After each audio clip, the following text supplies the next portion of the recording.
And welcome back. Well, are you one of those people that puts everyone else first? And do you know how to take a compliment or you just blush or bow your head? Well, today, practice for self love because if you don't take care of yourself, who will? Good question, right? Amy Schmidt is a mom of three, public speaker, and author of this book. It's called Cannonball, Fearlessly Facing Midlife and Beyond. Hey, Amy, it's great to see you. Good Hello. Oh, it's morning. so great to see you. That's Yeah. And I have to just give a shout out for that light. I lived in Germany for a while. I bought one of those lights. They are happy lights. See? They truly work. They are, yeah, they work. Yeah, they work. So, Amy, just to set up our topic today, I think it's great Yeah. for you to share why you're talking about this. And it was a couple months before you were 50. You launched this podcast. You have three kids. You've been married almost 30 years.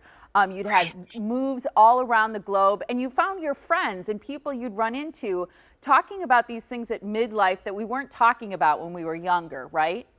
Exactly. We all share these commonalities as women. You know, you're sitting around and you're saying, oh, wow, my parents are aging, or our bodies are changing, or our relationships are changing. You know, you check all those boxes and we share all those things. So I really wanted to, my challenge was to open the narrative and just really challenge it at midlife to not be a crisis, but an opportunity in so many ways. I love that you call your podcast Fearlessly Facing 50. And I think so many of us with aging, you fear it. So that whole idea of being fearless as we age, regardless of what those changes, like you talked about, are, I think is so great. But one of the things that matters is this treating yourself as a guest of honor. And that's kind of where you start, is being able to recognize that we need self-care. What does it mean to be the guest of honor? Isn't that funny? You just think about Yeah. that, and there's so much power in that. When you have a dinner party or you have a backyard barbecue, you know, you're treating your guests with respect and with kindness and with love. So you just shift that mindset a little bit and think, okay, I'm going to treat myself as the guest of honor. And that means when, you know, negative self-talk starts, and we all have that, you just have to stop that and you have to start creating this love for yourself. And it's so important. And what better time than now when we're at a new season in this crazy pandemic and the flip-flops are, you know, kicked aside and we're lacing up our sneakers. It's time for us to really start loving ourselves and giving ourselves permission to do that. Why do we have such a hard time taking compliments? Because I have a hard time with it, but I think I'm really good at giving them. Isn't that funny? And women have a hard time with compliments. You know, a funny story, I was in a store the other day and, you know, we have our masks on. And right now it's difficult because I'm a smiley person. I like to be engaging with people and you can't really tell that emotion. And I'm standing there and we're in checkout and, you know, a distance apart. And I said to this woman, I said, that sweater is so lovely. That color is great. And what did she immediately do? But she said, oh, really? She kind of cowered a little bit and she said, oh, you think so? Because I've put on so much weight with this COVID thing. And, you know, we just deflect it right away instead of just saying these two words, thank you. Thank you.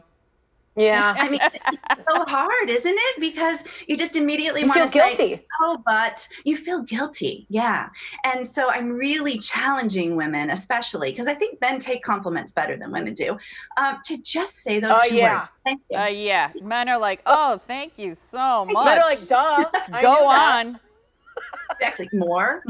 Yeah. And the other thing I like to do with that is just take it a little bit farther.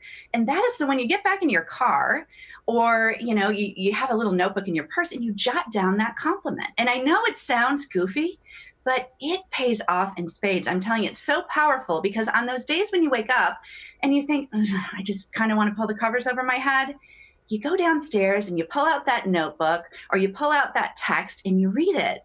And it's like, wow, I really, you know, I'm adding value and you're adding value to yourself and you're filling yourself with self-love. And we have to do that. So get a little tell me something good jar. It's something I have. And I put my compliments in there on those days when I don't feel so great. I pull it out and read it and it does wonders. I love that idea because we can save cards where people say nice things to us. Why not save compliments? And it also gives us a good reason to give compliments with more value that reflect something about the person versus just their physicality. So I think that's a great tip on both sides. You know, it sounds like you're a fan of affirmations because you really say to take in and learn powerful I am statements. What are those? Yes, those greatness statements. And once again, it's that power of visualization, and that's that power of loving yourself. Think of those Peloton instructors when you get in a class and it's like just they exude confidence. I am great. I am healthy. I am strong.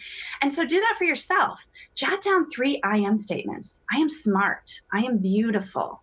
I am healthy. Write them down and stick them once again in your purse, on your nightstand, on your mirror, and reflect on those every day. It's so important to do that. And it spreads. It's contagious. Just like those Peloton instructors, it's contagious. And you'll see your friends all of a sudden saying, wow, there's something different about Amy, or there's something different about Tiffany. She's exuding self-love. And I think that's so important. I think so too. We ran out of time, Amy. Every time we talk to you, I keep thinking, I wish she was my neighbor. I'm going to share these last few tips, because you say set boundaries, act on what you need rather than what you want, forgive yourself, and practice good self-care. So thank you so much for joining us today. Thanks, Amy. Love it when you're here. You're welcome. See you soon. See you soon too. All right, to find Amy Schmidt's podcast or her great book, Cannonball, you can visit her website. It's fearlesslyfacing50.com.